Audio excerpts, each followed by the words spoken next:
My fiancée texted from her bachelorette party. I accidentally slept with someone. It meant nothing. I replied, accidents happen. Then I accidentally sent the wedding guest list an email, announcing the wedding was cancelled due to her accident. I, 33 male, am or rather was getting married in 2 weeks.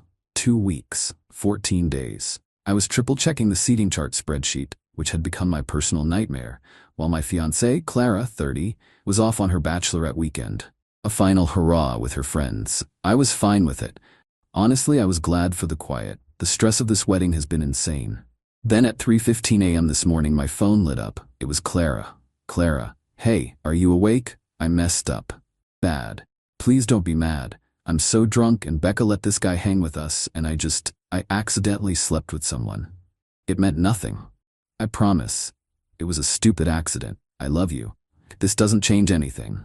Please tell me we're okay? I stared at the screen for a solid 5 minutes. The words accidentally slept with someone just kept looping in my brain. Like, did she trip and fall onto his junk? What part of that is an accident? The knot in my stomach wasn't anger. Not yet. It was clarity. Like a switch flipped. I'm a project manager by trade. I see a problem, I assess the damage, and I create a solution. The project, our 4-year relationship and 1-year engagement, was now officially a catastrophic failure. I typed back 1 sentence. Me? Accidents happen. Then I put my phone on silent, and I got to work. See, this wedding has been my financial burden. I'm not rich, but I'm organized and I save. I'd put down over $30,000 in non-refundable deposits. Her parents, Gideon and Eliza, had contributed $15,000, which barely covered the upgraded floral arrangements Clara had to have. The venue, the caterer, the photographer, the DJ, all my contracts, my name on the dotted line. At 3:30 a.m. I opened my laptop. Email. I opened the shared wedding guest list. 214 email addresses. Family, friends, my boss, her super religious great aunt. Everyone. I drafted a new message. Subject, urgent. Wedding cancellation, Leo and Clara. Body. Dear friends and family, it is with deep regret that I must inform you of the cancellation of our upcoming wedding. The reason for this sudden change is that I was informed this morning that my fiancée accidentally slept with another man during her bachelorette party.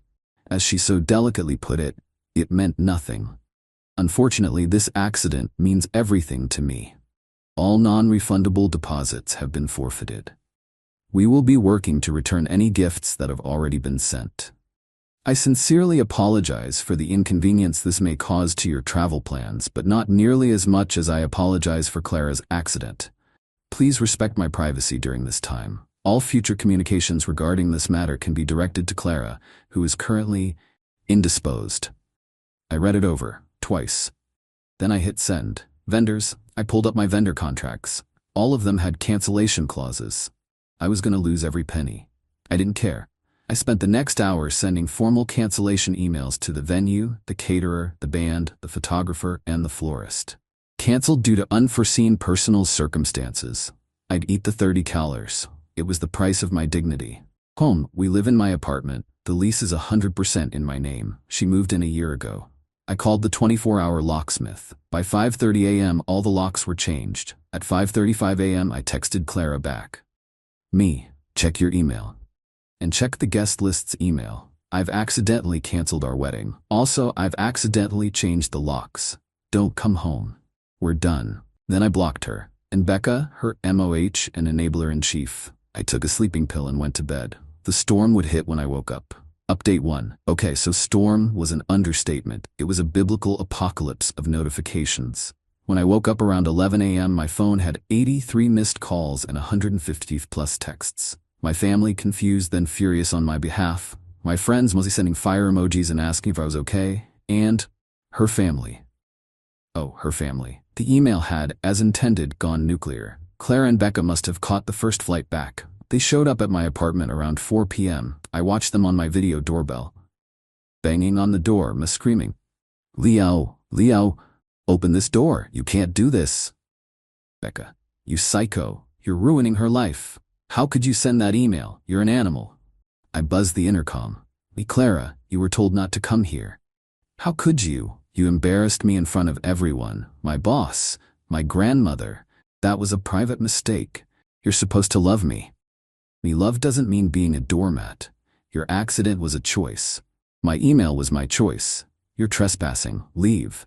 You can't just kick her out. All her stuff is in there. She has nowhere to go.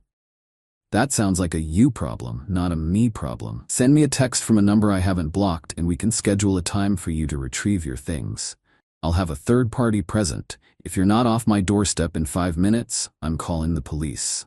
They screamed for another 10 minutes before leaving. Then, an hour later, the real boss level unlocked. A call from her father, Gideon. Gideon, Leo, you've made a catastrophic error in judgment. Me no, Gideon. Clara made the error. I'm just the cleanup crew. His voice getting cold. You have embarrassed my daughter. You have embarrassed my family. We have reputations. This email, it's juvenile. It's defamation. Is it defamation if it's true? I have the text, Gideon. I accidentally slept with someone. Her words. That was a private communication. She was drunk. You had no right to make that public. My wife is distraught. We demand you send a retraction and an apology to that entire email list, immediately. A retraction? An apology? For what? For telling the truth? For airing private laundry? For this tantrum? You think this is how a man behaves? A man doesn't get cheated on 2 weeks before his wedding and just, what? Pretend it didn't happen? Go through with it? No thanks. The wedding is canceled. Fine, then we'll be expecting our $15,000 back by end of day tomorrow. Excuse me? We gave you $15,000 for this wedding. You canceled it, not us. You are in breach of our agreement. You owe us our money. Gideon, your money went to the venue. The venue kept it as part of the non-refundable deposit, along with my $30,000. It's gone. That's the price of a canceled event. You want the money? Ask Clara to get it from her accident. Unacceptable. You're stealing from us. You canceled the contracts. You are liable. Our lawyer will be in touch. You've made a powerful enemy, young man. Me cool. Send him my way. Goodbye. I hung up. My hands were shaking. Not from fear, from adrenaline. The sheer, unmitigated gall. They weren't angry she cheated. They were angry she got caught, and that I didn't just quietly eat the shame and the $45,000. The stuff pickup was scheduled for Saturday. I asked my sister Maya and her husband Ben to be there. I wasn't letting them in my apartment alone. They showed up, Clara, Becca, and her mother, Eliza. Eliza looked like she wanted to murder me with her eyes. I cannot believe you are doing this. After everything Clara has done for you, she stood by you when you had that awful flu. To Maya, she's right. She did bring me soup. I guess that's the going rate for infidelity. 1 bowl of chicken noodle. Leo, be nice. We're checking every room. You probably stole her jewelry. Nope. Everything I could find of hers is in these 12 boxes right here in the entryway. You are not going past this foyer. Take it and go. They started grabbing boxes. Then Clara stopped. Wait, where? Where is my La Marzocco? She was talking about the limited edition espresso machine. The one she had to have. Me, oh, that's staying. What? I paid for that. That's mine. It was $4,500.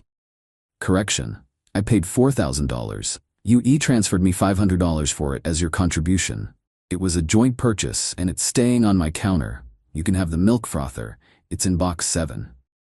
This is theft. You are stealing from my daughter. We are calling the police. And they did. They actually called 911 and claimed I was holding her property hostage. 2 officers showed up about 20 minutes later, looking like they'd rather be anywhere else. Officer 1, Sir, ma'am, we got a call about a domestic dispute? A robbery? Yes, officer. He's locked my daughter out of her home and is stealing her property. That machine is worth thousands. Me, officer, here's my lease. I am the sole leaseholder. This is my ex-fiancée. We broke up. I am letting her retrieve her personal belongings. She is not on the lease. Officer 2. Okay, so this is your residence, sir. Ma'am, to Eliza, he's not obligated to let you inside. This is a civil matter.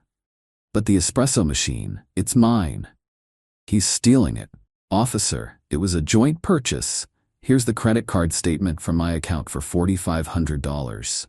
And here's the e-transfer from her for $500. It's disputed property. Sir, ma'am, we do not adjudicate property disputes. We can't make him give you the machine. You'll have to take that to small claims court. This is ridiculous. He's a thief. Ma'am, you have your belongings. You need to leave the premises. He's letting you get your things. Be grateful for that. They were livid. Becca was filming the cops, saying, "This is harassment." The cops ignored her. They loaded the last box with Eliza hissing at me, "You will regret this for the rest of your life. We will ruin you." Me, "Have a nice day, Eliza." Clara, Becca. I shut the door, listened to them stomp down the hall. Maya just looked at me. "So, you're out $30,000. Yep, Maya, and you're being sued by your ex-in-laws."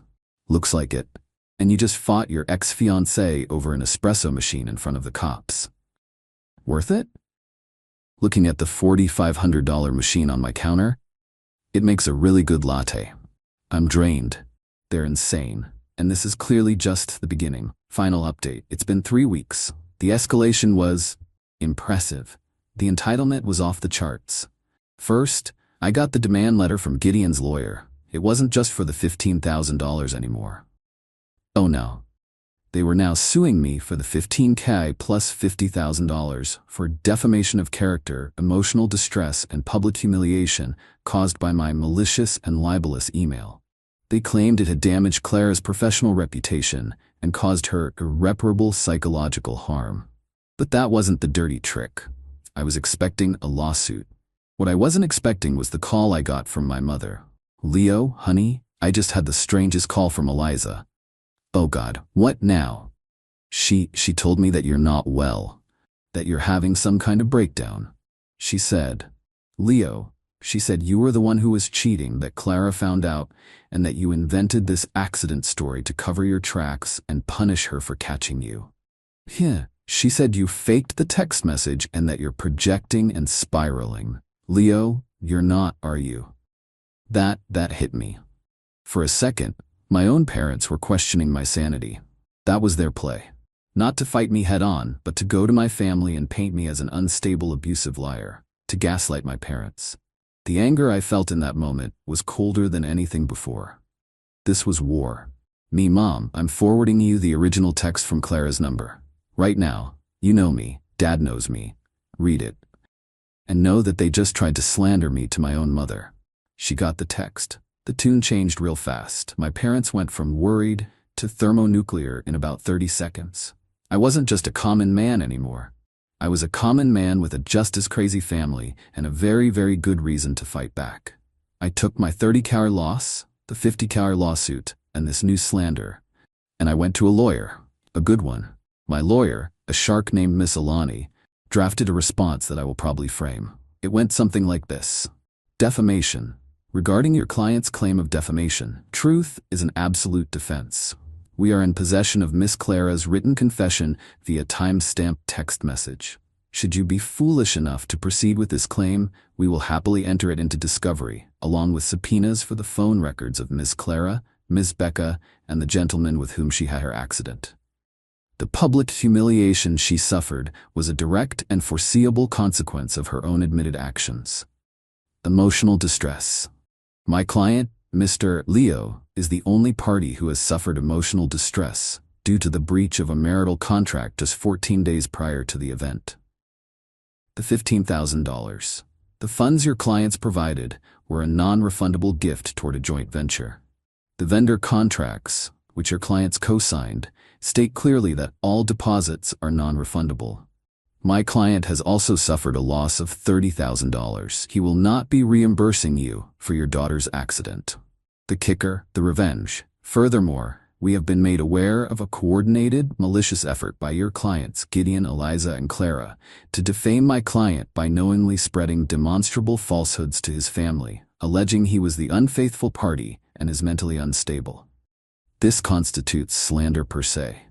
The counterclaim, therefore, we are hereby filing a counterclaim for the full $30,000 my client lost in non-refundable deposits, as this loss was a direct result of Miss Clara's breach.